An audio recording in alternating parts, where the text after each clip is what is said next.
आज जी मी खरी कथा तुम्हाला सांगणार आहे ती खूपच भयानक आहे। आमच्या अमरावतीला श्रीकृष्ण देवाचे मोठे मंदिर आहे आणि ते महानुभव पंथाचे आहे। मी रोज तिथे आरतीला आणि दर्शनाला जात असतो। या अनुभवाला फक्त काही दिवसच झाले आहेत। मंदिरात दूरदूरून लोक येतात आणि ज्या लोकांना भूताने झपाटले आहे ते लोक पण येतात। स्नेहा नावाची एक मुलगी तिच्या वडील व भावासोबत मंदिरात आली होती। स्नेहाचा अवतार खूप भयानक दिसत होता। विखुरलेले केस, डोळ्याखाली काळी वलये, लाल लाल डोळे। सर्वजण पाहत होते पण तिथल्या लोकांना काही नवल नव्हते। स्नेहा ही अमरावतीलाच राहते। ती बरी पण झाली। मंदिरात येऊन मी पण तिथेच होतो। तोच प्रसंग आणि त्याच्या संदर्भातील ही कथा आहे। त्या दिवशी स्नेहाला त्या अवतारात पाहून काही कळत नव्हतं, पण त्याबद्दल त्यावेळेस कोणाला विचारण्याची आणि सांगण्याची मनस्थिती नव्हती। मात्र 2 दिवसांनी नेमके तिचे वडील विनायकराव मंदिरात आले। संध्याकाळचे 7 वाजले होते। आरती सुरू व्हायला थोडा वेळ होता, म्हणून मी त्यांना स्नेहाबद्दल विचारण्याचे ठरवले। कशी आहे आता तिची तब्येत? असं नक्की काय झालं होतं? थोडं वेगळं वाटलं तिला पाहून, म्हणजे झपाटणे वगैरे प्रकारासारखं, म्हणून विचारावं असं वाटलं। तिच्या वडिलांनी मग घडला प्रकार सांगायला सुरुवात केली। ते म्हणाले, आता बरी आहे ती। माझी मुलगी स्नेहा एकदम सरळ मुलगी, आपण भले आणि आपले काम भले अशा स्वभावाची। तिच्या मावशीच्या नवऱ्याने तिच्यावर करणी टाईप केले। हे वाईट काम करताना तिच्या मावशीलाही काही वाटले नाही। तेही अमरावतीलाच राहतात। स्नेहा दिसायला सुंदर आणि तिचं शिक्षणातही चांगली पदवी मिळालेली मुलगी। तिचं लग्नाचं वय जवळ आलेलं। तिच्या मावशीची मुलगीही लग्नाच्या वयाचीच, पण स्नेहाला जास्त चांगली स्थळं सांगून येत होती। स्नेहाला आपल्या मुलीपेक्षा जास्त चांगला नवरा मिळेल या तुच्छ विचारांनी त्यांनी स्नेहाला त्रास देण्याचा प्रयत्न केला। ते दोघे एका बंगाली जादू करणाऱ्या मांत्रिकाला भेटले। त्याला थोडे पैसे दिले आणि त्यानंतर जे काही झाले ते फार भयंकर होते।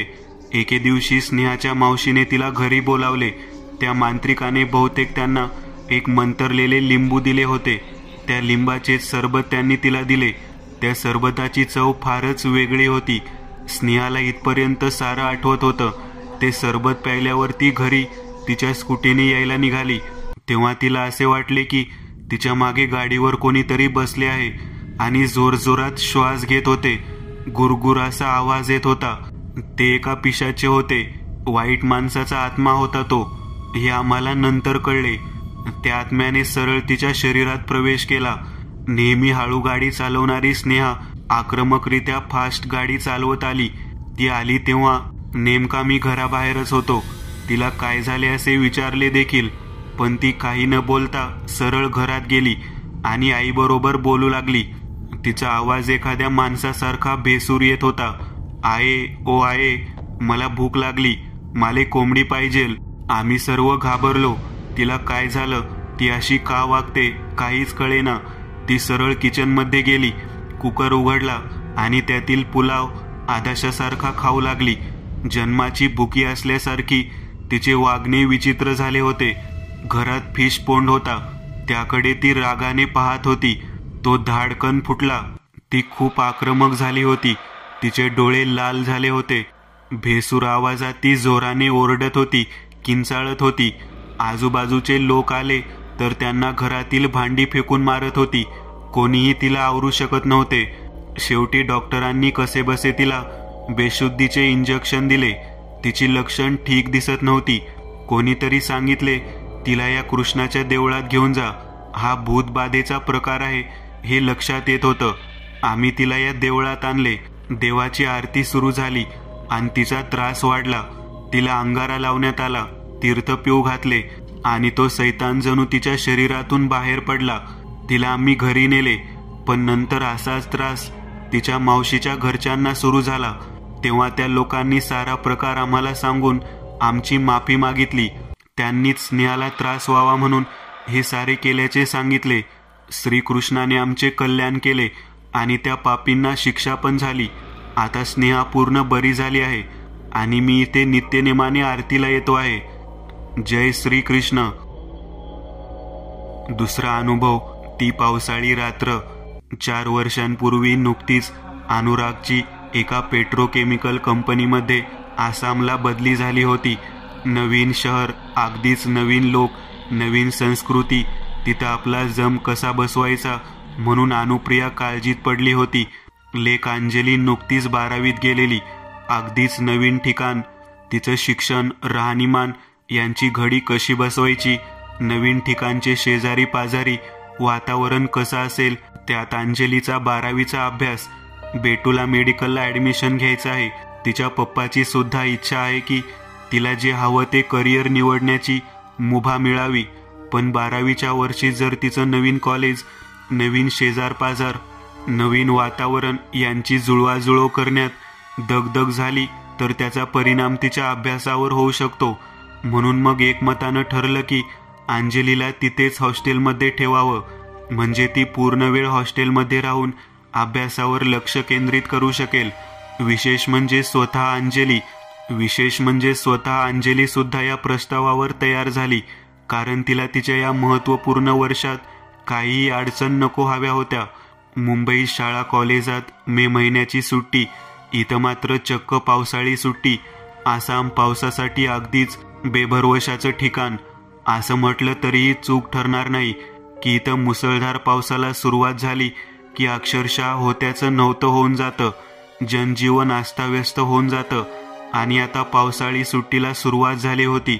अंजलीला हॉस्टेलमधून आणण्याची जबाबदारी नेमकी अनुप्रियावर आली होती, कारण नेमकं कंपनीच्या कामानिमित्त अनुरागला 4 दिवसांसाठी दिल्लीला जावं लागलं होतं.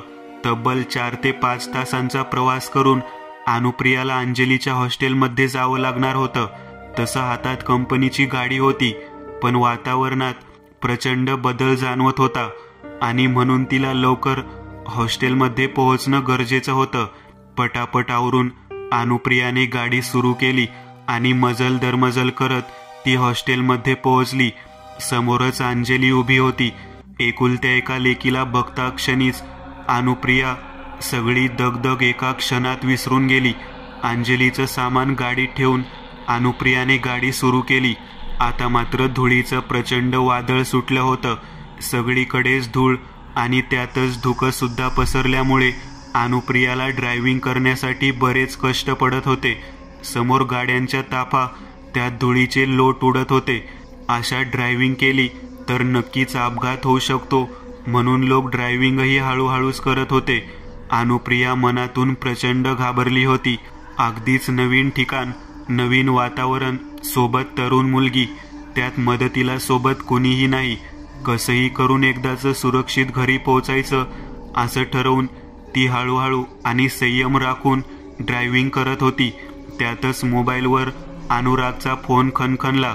अगं प्रिया, कुठपर्यंत पोहोचला तुम्ही?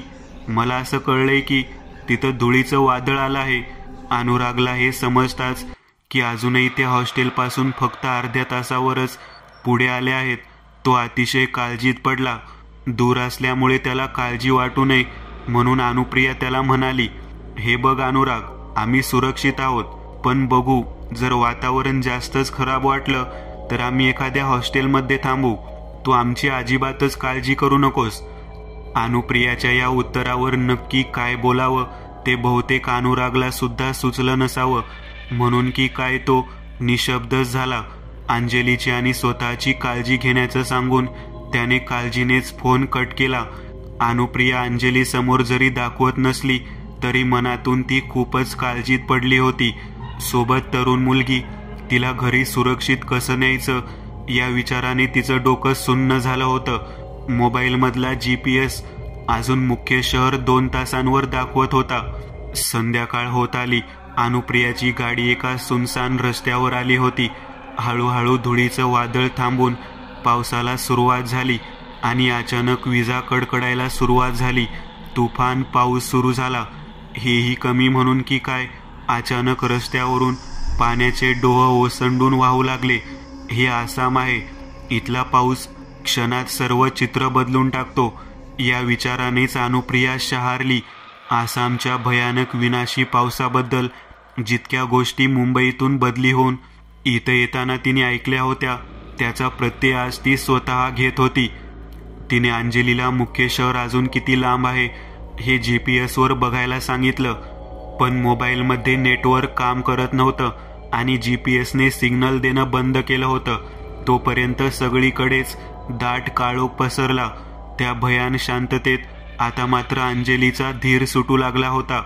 अंजलीला धीर यावा म्हणून अनुप्रिया तिला अगदीच सहजच म्हणाली, बेटू, आज आपण इथंच कुठंतरी एखाद्या हॉटेलमध्ये थांबूयात आणि सकाळी घरी निघूया. तसंही आता ड्रायव्हिंग करण्यात काही अर्थ नाही, समोरचं तर काहीही दिसत नाहीये. असं रस्त्यात उगाचच थांबण्यात काही अर्थ नाही. अनुप्रियाने अंजलीला GPS वर जवळच एखादं हॉटेल किंवा रिसॉर्ट असेल तर बघायला सांगितलं, पण GPS ने केव्हाच सिग्नल देणं बंद केलं होतं. त्या गुडूप अंधारात आता मात्र अनुप्रियाचा सुद्धा धीर खचू लागला होता, कारण त्यांच्या अवतीभोवती सर्वत्र पाण्याचे महाकाय लोट खळाळून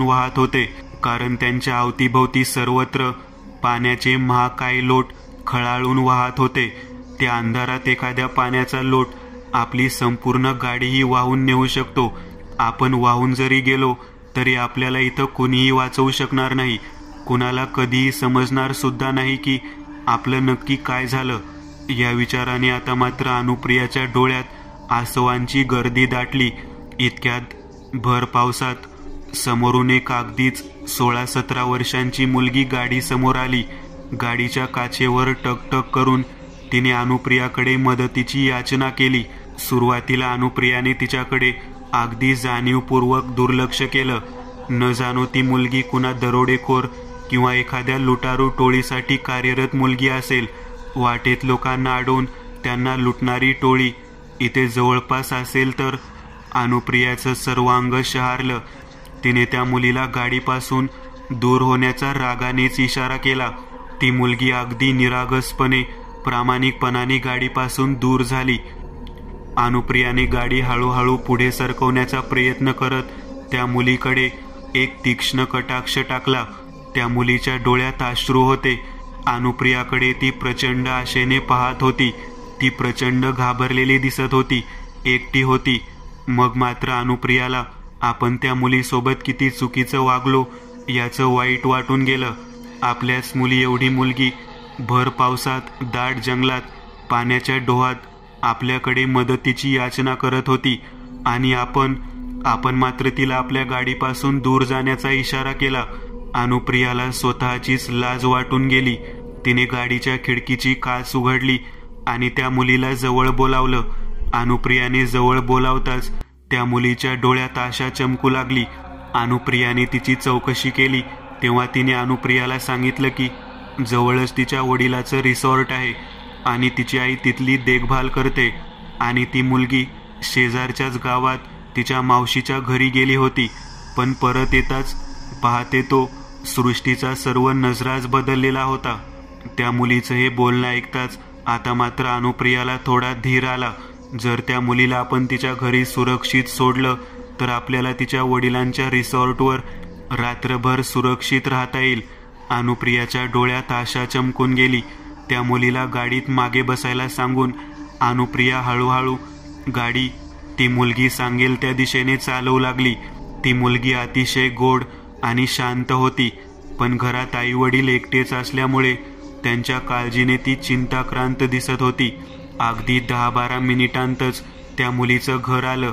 घर कसलं, एखादं मोठं रिसॉर्ट शोभावं असंच ते घर होतं, पण काळोखात ते घर नीटसं दिसत नव्हतं. समोरच तिचे आई वडील मुलीच्या चिंतेत तिचीच वाट पाहत उभे होते. समोरून आलेली गाडी पाहताच ते लगबगीने पुढे आले. गाडीतून आपल्या मुलीला बाहेर पडताना पाहून त्यांचा जीव भांड्यात पडला. आपल्या मुलीला सुरक्षित घरी आणून सोडल्याबद्दल त्यांनी अनुप्रियाचे आभार मानले आणि त्यांनी अनुप्रियाला आजची रात्र इथेच राहून त्यांचा पाहुणचार घेण्याची विनंती केली. तसंही बाहेर धुवाधार पाऊस कोसळत होता. अंजलीला घेऊन बाहेर भर पावसात त्या मिट्टा अंधारात जंगलात थांबणं धोक्याचंच होतं. म्हणून अनुप्रियाने सुद्धा मनापासून त्यांचे आभार मानून उलट तुम्हीच आमची कशा प्रकारे मदत करत आहात हे त्यांना पटवून दिलं. त्या मुलीच्या वडिलांनी लगबगीने रिसॉर्टमधली एक रूम उघडली. तिथे प्रचंड धूळ होती. जणू कित्येक दिवसांपासून ती रूम बंदच असावी. झटपट त्यांनी रूम स्वच्छ केली, बेडवरच्या चादरी बदलल्या आणि अनुप्रिया आणि अंजलीला आराम करायला सांगून ते तिथून निघून गेले. थोड्याच वेळात दारावर टकटक करत त्या मुलीची आई अनुप्रिया आणि अंजलीसाठी जेवण घेऊन आली. त्या स्त्रीने अनुप्रियाचे आभार मानण्यासाठी खास त्यांचे पारंपरिक पदार्थ जेवणात बनवले होते. अतिशय चवदार चविष्ट असे ते पदार्थ खाऊन झाल्यानंतर त्यांनी अनुप्रियाला खास तिथलं पारंपरिक रेशमी वस्त्र भेट म्हणून दिलं आणि परत परत त्यांच्या मुलीला सुरक्षित घरी आणून सोडल्याबद्दल अनुप्रियाचे आभार मानले. खूपच रात्र झाली होती. दिवसभराच्या प्रचंड उपवासानंतर चविष्ट जेवण करून नंतर मात्र अंजली आणि अनुप्रियाने आज आपण सुरक्षितरित्या इथं झोपू शकतोय म्हणून देवाचे मनापासून आभार मानून बेडवर पाठ टेकली आणि अनुप्रियाच्या मनात अनेक विचार येऊ लागले.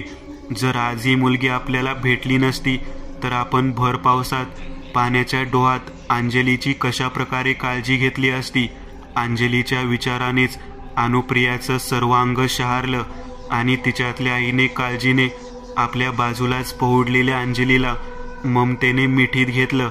दिवसभराच्या थकव्याने आणि घडामोडींनी भेदरलेली अंजली सुद्धा मम्माच्या कुशीत शिरताच निर्धास्त होऊन गाढ झोपी गेली.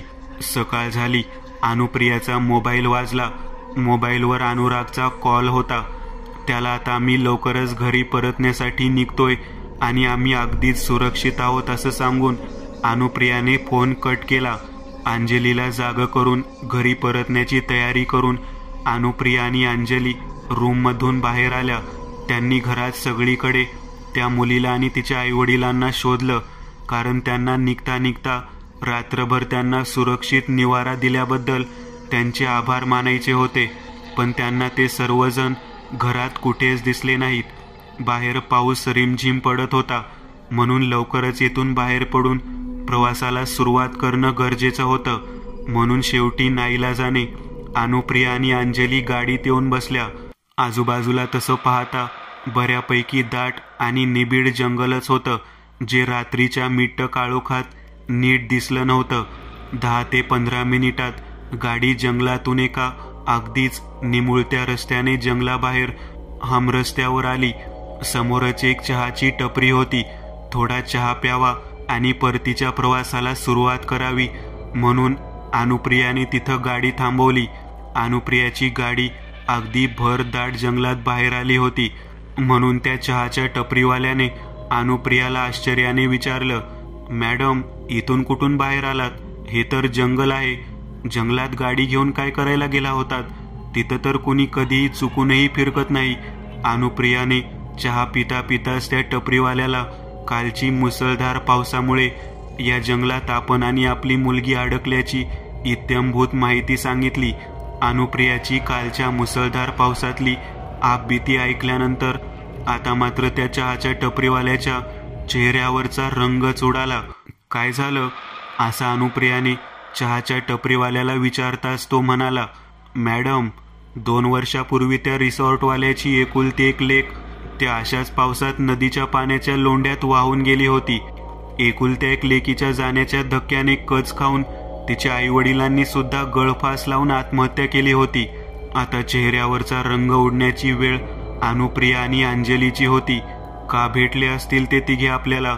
आपली स्वतःची मुलगी गमावल्यानंतर ते दुःख ठाऊक असल्यामुळे आपल्याला मदत करण्यासाठी. दुसरा अनुभव, हनीमून. विमानाने लँडिंग केलं आणि इतका वेळ तिच्याही नकळत घट्ट धरलेल्या त्याच्या हातावरची तिची पकड सैल झाली. डोळे उघडून तिने आजूबाजूला नजर टाकली तर तो मिश्किलपणे तिच्याकडेच पाहत होता. तिला एकदम लाजायलाच झालं. गडबडीने त्याचा हात सोडवून घेणाऱ्या तिला त्याने एका हाताने कवेत घेतलं. तसा तिने त्याच्या छातीवर चेहरा लपवला. 1 महिन्यात लग्न ठरून दोघं हनीमूनसाठी मनालीला आले होते. इतक्या कमी दिवसात लग्न ठरल्याने दोघांची म्हणावी अशी ना ओळख होती ना फार काही भेटी झाल्या होत्या. त्यामुळे तसा अवघडलेपणाच होता. पण आत्ताच्या प्रसंगाने दोघांच्या मनात फुलपाखरं उडायला लागली होती. लगेच घेऊन दोघं कॅबमध्ये बसले आणि कॅब सुसाट वेगाने हॉटेलच्या दिशेने धावायला लागली.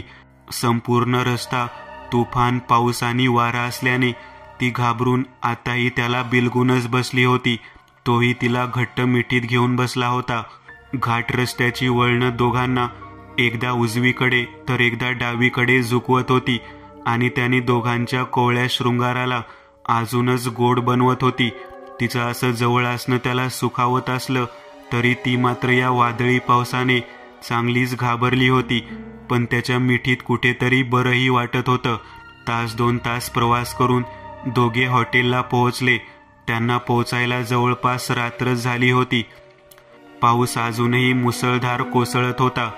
त्याने तिला आत लॉबीमध्ये जाऊन थांबायला सांगितलं आणि एकीकडे स्टाफच्या मदतीने तो लगेच शिफ्टिंगचं बघायला गेला. हॉटेल खूपच आलिशान आणि पॉश आहे हे बाहेरूनच कळत होतं. एंट्रन्स डोअरपाशी आल्यावर सेवकाने दार उघडून तिला आत जायला हात केला.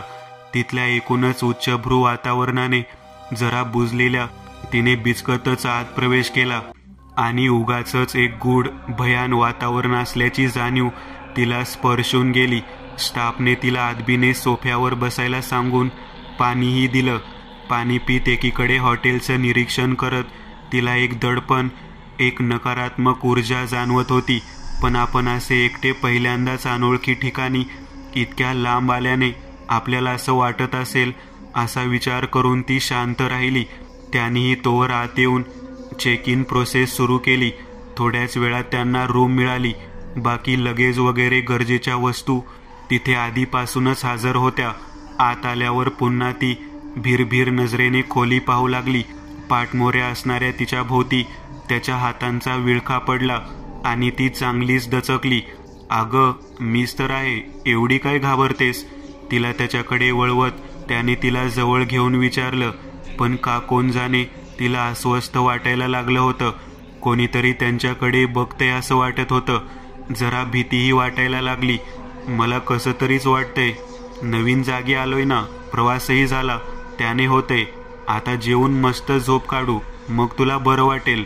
हनीमूनला आलोय म्हणाल्यावर तिची अस्वस्थता स्वाभाविकच असणार असा विचार करत त्याने थोडं तिच्या कलाने घ्यायचं ठरवलं. आपण आधी मस्त फ्रेश हो आणि मग जेवायला जाऊ, ओके? त्याच्या समजून घेण्याने तीही जरा रिलॅक्स झाली. बॅगेतून कपडे घेऊन तो आत फ्रेश व्हायला गेला आणि तिला पुन्हा अस्वस्थ वाटू लागलं. डोकंही जड वाटायला लागलं. कदाचित प्रवासाने असेल असा विचार करत तिने फर्स्ट एड बॉक्समधून गोळी काढायला बॅग काढली. तितक्यात दिवे गेले. सगळीकडे मिट्ट काळोख. डोळ्यात बोट घातलं तरी दिसणार नाही इतका अंधार. आता मात्र ती चांगलीच घाबरली. तिच्या तोंडून शब्दच फुटेना. तिने कशीबशी त्याला हाक मारली पण त्यानेही काही उत्तर दिलं नाही. आता ती अजूनच घाबरली. या अंधारात आणि त्यात नवीन जागी फोन कुठे ठेवलाय हेही तिला लक्षात येईना. तिने पुन्हा त्याला हाक मारली. आलो आलो, घाबरू नकोस, टॉर्च लाव मोबाईलचा, त्याने आतूनच मोठ्याने सांगितलं. त्याचा प्रतिसाद ऐकून तिला किंचित धीर आला. इकडे तिकडे हाताने चाच पडत ती मोबाईल शोधायला लागली. तितक्यात तिला तिच्या मानेपाशी काहीतरी गार स्पर्श जाणवला. ती किंचाळून उभी राहिली. तेवढ्यात दिवे आले. तिच्या ओरडण्याने तो धावतच बाहेर आला. माझ्या मानेजवळ काहीतरी होतं. मी तिच्या तोंडून कसेबसे शब्द बाहेर पडले. भीतीने ती अक्षरशः थरथरत होती. त्याने तिला पुन्हा मिठीत घेऊन तिच्या पाठीवरून हात फिरवायला सुरुवात केली. तुला भास झाला असेल, शांत हो, कोणी नाही इथे, मी आहे ना. त्याच्या मिठीत तिला आधार वाटायला लागला. थोड्या वेळाने दोघं खाली डायनिंग हॉलमध्ये डिनरला गेले. जेवताना त्याने काही बाई गमती जमती सांगून तिला बोलतं केलं. तिचाही मूड आता चेंज झाला. थोडा वेळ खाली गप्पा गोष्टी करून हसत खिदळतच दोघं वर आले. पण रूममध्ये आल्यावर पुन्हा तिला काहीतरी दडपण जाणवायला लागलं. पुन्हा अस्वस्थ वाटायला लागलं. हे पाहून दुसऱ्या दिवशी रूम चेंज करायची दोघांनी ठरवलं. तिची एकूण मनस्थिती बघता आजचा दिवस त्याने शांतच राहायचं ठरवलं होतं. गप्पा मारता मारता थोड्या वेळात तो झोपी गेला. पण तिला काही झोप लागेना. खोलीतल्या अगदी जेमतेम उजेडात तिला कोपऱ्या कोपऱ्यात कोणाची तरी मुंडकी लटकत आहेत असा भास होऊ लागला. ती चांगलीच घाबरली. त्याच्या अजून जवळ सरकत त्याला बिलगून झोपायचा प्रयत्न करू लागली. तो मात्र अगदी गाढ झोपला होता. थोड्या वेळाने तिला कशीबशी झोप लागली.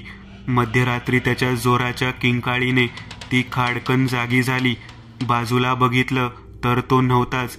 त्याला आवाज देत मोठमोठ्यांदा ओरडायला लागली. इतक्यात तो वॉशरूममधून धावतच बाहेर आला आणि त्याने लाईट लावले. काय झालं? तोही तिच्या ओरडण्याने गोंधळून गेला होता. काय झालं?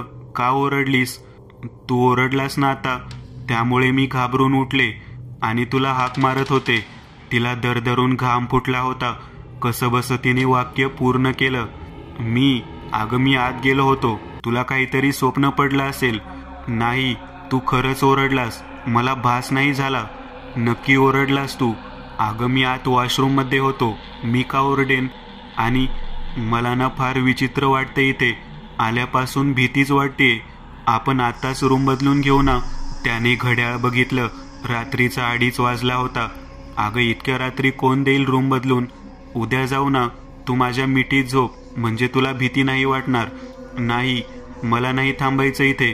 ती काही ऐकत नाही म्हणल्यावर त्याने नाईलाजाने हॉटेल मॅनेजरशी बोलून रूम चेंज करून घेतली आणि दोघं दुसऱ्या रूममध्ये शिफ्ट झाले. ही रूम आधीच्या रूमपेक्षा बरीच साधी होती, पण तिथे गेल्यावर मात्र तिला अगदी छान वाटत होतं. ना भीती ना दडपण. त्यामुळे तिने तिथेच राहायचा हट्ट केला. त्याचाही नाईलाज झाला. थोड्याच वेळात दोघं पुन्हा झोपी गेले. आता मात्र तिला अगदी गाढ झोप लागली. तोही अगदी निवांत झोपला होता. दुसऱ्या दिवशी उठायला दोघांना उशीरच झाला होता. कालचा शीन, रात्रीचा गोंधळ याने दोघांना सकाळी लवकर जागच आली नाही. फ्रेश होऊन दोघं ब्रेकफास्टला पुन्हा खाली डायनिंग हॉलमध्ये गेले. नाश्ता संपला असेल का असा दोघांनाही प्रश्नच होता, पण चक्क हॉटेल स्टाफ नुकताच ब्रेकफास्ट मांडत होता. ते पाहून दोघं चकितच झाले. तरी इतक्या उशिरा कसा काय ब्रेकफास्ट मांडतायत असं तिने ब्रेकफास्ट झाल्यावर तिथल्या एका स्टाफला विचारलंच. त्यावर त्याने जे उत्तर दिलं ते ऐकून तिला धक्काच बसला. काल मध्यरात्री कोणत्या तरी माणसाचा रूममध्ये अचानक मृत्यू झाला होता. सकाळी हाऊसकीपिंगवाल्याने रूम उघडली तेव्हा त्याला त्याची डेड बॉडीज दिसली. त्यामुळे बराच गोंधळ उडाला आणि परिणामी ब्रेकफास्टला उशीर झाला. हे ऐकून तिला पुन्हा धडधडलंच. ब्रेकफास्ट करून दोघं रूमवर आले. बाल्कनीत उभे राहून बाहेरचा सुंदर नजारा बघत होते.